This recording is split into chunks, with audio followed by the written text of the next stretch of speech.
There I was, eating my Kellogg Sugar Frosted Flakes. Delicious, full of super energy, sugar toasted. Tiger to tiger, I can tell you that for super energy, I wouldn't miss my Kellogg Sugar Frosted Flakes. In fact, folks, they're great!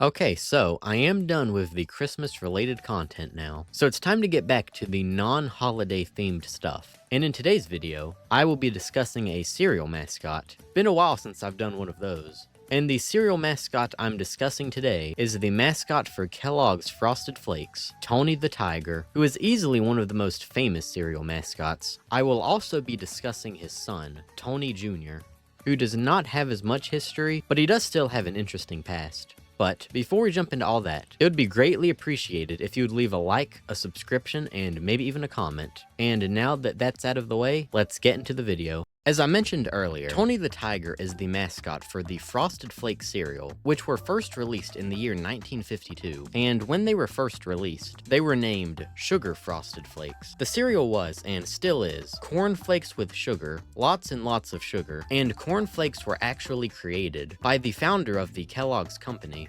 William Kellogg. Now there is some debate on how the events exactly unfolded in their original creation, but the most probable version of the story was that in 1894, William Kellogg and his brother, John Kellogg, were experimenting on some dough, and it was left out one night. But instead of tossing the nasty old dough, it was put into rollers, where it was turned into flakes, which were then baked, and this led to the creation of wheat flakes. And eventually, William Kellogg used the same process, but this time on corn, which led to the invention of corn flakes. In 1906, William Kellogg started the Kellogg's Company, which is mostly famous today for their wide array of cereal products. And in 1952, the cereal, Sugar Frosted Flakes, was introduced.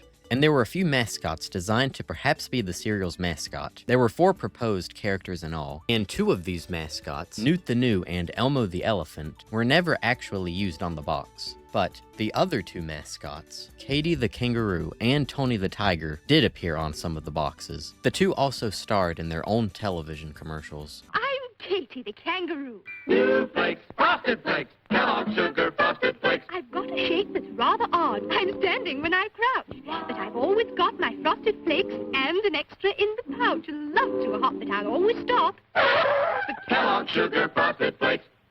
And in the first few commercials, starring Tony, he was voiced by Dallas McKennon. And now it's Tony Tiger bowling. Another 6. Every ball a boundary. I need some super energy. Super energy?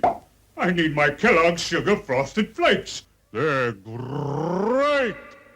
This first version of Tony is quite different than what most are probably used to. The biggest differences being that he has a really thin body, but a pretty fat head. Tony the Tiger eventually proved to be the more popular of the 2, so Katy was dropped completely. And in 1953, Tony became the official mascot for the cereal. The creator behind Tony the Tiger for some reason is difficult to exactly pinpoint, and while I was searching, several names kept popping up. Don Tennant, Gene Kolke, and Martin Provenson. And from what I was reading, it seems that all 3 were quite important in the character's creation. The first iteration of Tony that appeared on the cereal's box itself made him look a lot more tiger-like, as can be seen here. Also, in his very early years, he had a son named Tony Jr., who would appear with his father on both the box of the cereal and in television commercials. And by the time Tony Jr. was added into the commercials, Dallas McKennon was replaced as the voice for Tony, and Thurl Ravenscroft took over the role, and he would voice the character from 1953 until his death in 2005. Hi!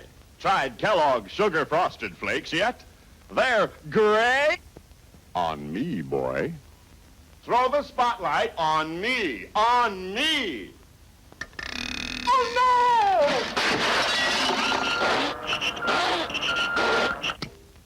I got a better idea, son. Let's let the man do the talking. Tony's design was also changed a bit in the ads. He was less thin now, and best I can tell, in the late 50s, Tony Jr. was dropped from the commercials, and instead, Tony just starred in the commercials by himself. He was also made larger once again, and this larger build for Tony was done at the same time as the Put a Tiger on Your Team campaign, which tried to market the cereal as something children who play sports should eat. These ads also made Tony participate in the sports, so his larger build made sense, since he was meant to look more athletic. Through the 60s and early 70s, Tony's design remained relatively the same. He did get that blue nose eventually, though. It's funny to see him evolve through the years, because he just gets more and more built as the years pass. Also in the 70s, Tony got a family that appeared alongside him in some commercials. There was his mother, Mama Tony. He had a wife, Mrs. Tony.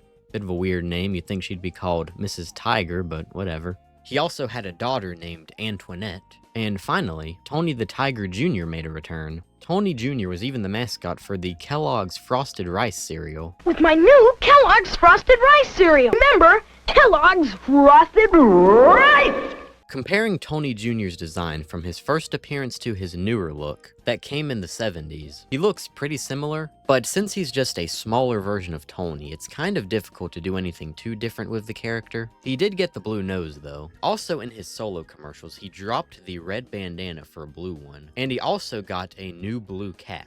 Now going back to Tony Sr., in the 70s, it was also stated that he was Italian, which seems, random, but it was done because apparently the character was popular with Italian Americans. Tony and Mrs. Tony must have broken up at some point, because this extended family for Tony was eventually dropped completely, and without his family, Tony did the only thing he knew, continue to get jacked. In the 80s, Tony became more top-heavy, but he was definitely skipping leg day, and the shape of his head was now different. It was also in the 80s, where the sugar and the Sugar Frosted Flakes name was dropped, due to growing health concerns about high amounts of sugar in food. And this design for Tony is pretty much the one that we have today. He did eventually make the jump from 2D animation to 3D, but that's nothing really special, his design was still the same. He has, though, in the past several years, went back to the whole sports gimmick, with Kellogg sponsoring sports-based stuff, with Tony as like the figurehead for them. And he also did sports-related activities in the Frosted Flakes commercials, which is a bit ironic, since I know that these sugary flakes are not healthy.